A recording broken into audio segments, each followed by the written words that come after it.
Hello, happy life. Chapter today 105. Don't make space in your mind for vulgar thoughts.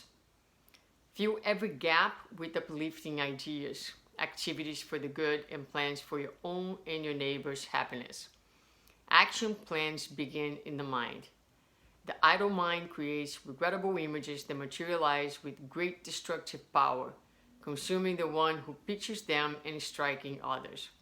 Fight consciously so that your empty hours are not filled with mental garbage, making you unhappy or vulgar. So today's lesson, a little easier than the one that we just did before, talks about the importance of observing our thoughts. And there are moments in our lives where we are not occupied with work, we are not occupied doing something more useful. She calls idle moments, or moments where our mind's a little bit more empty. If we catch ourselves in these moments, it's important to pay attention to what comes to our minds. A lot of times, as she says here, these empty hours, they will create space for some vulgar thoughts, as she also talks about here, regrettable images, that have destructible powers to emerge, to take over our minds. We shouldn't think that we are horrible persons because of that. This is still part of our human experience, this is part of our nature, but we can pay attention to what is in our mind, because our mind is extremely powerful and creates the realities that we live in, and have this incredible power of like uplifting or really putting us down. So fill every gap with uplifting ideas. It might be a prayer, it might be, watching a good movie. I mean, it doesn't need to be something so, like, I don't know, spiritual per se, but anything that's good, anything that's neutral, right? So fill every gap with uplifting ideas, activities for good, plans for your own and your neighbor happiness.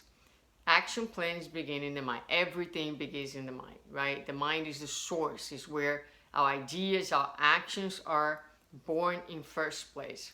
So again, when our mind is empty, a lot of times these images, these ideas can come up. Sometimes they're related to behaviors, patterns, habits that we have had for a really long time, and we are fighting them. We are trying to transform ourselves, but they're still there because they have been with us for too long. So they're not going to disappear entirely, and they're always associated with emotions, with our history, sometimes with factors that we don't have a grasp in the present moment.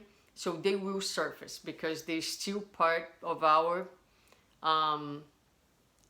the material, our inner material. So ideally, these as we are doing our inner work little by little, and we are also investing in our spirituality little by little, these will dissolve. Very much like the sun. Imagine the sun coming through in a very cold, foggy morning, and little by little the rays and the light dissipates the darkness and the foggy images that are present. This is going to happen, but with time and with work and with perseverance. But if you are someone who experienced that these ideas are coming back to you, something that's not good, something that is destructive, continue to do your work and just pay attention, so that the moment that these ideas come to your mind, you can say, okay, here they are again. Let me redirect my thoughts. Let me think about something else. Okay, so there will be times where you're going to be doing both things. Let me think about something else. Let me fill my mind with the different ideas, but also let me see what feelings are related to these thoughts. So you do two different works. One is use those thoughts to understand where they're coming from and why they're there and what message they bring, the feelings related to the thoughts, but also we don't want to be cultivating those thoughts and those images. So it's okay to redirect our mind. And also, like she says here, especially in these empty hours, that we don't fill our minds with like empty garbage, making us unhappy and vulgar. So that's a lot that can be said here. I hope this is helpful and didn't end up being too confusing. But certainly, the hygiene of our minds is an important component for our happiness.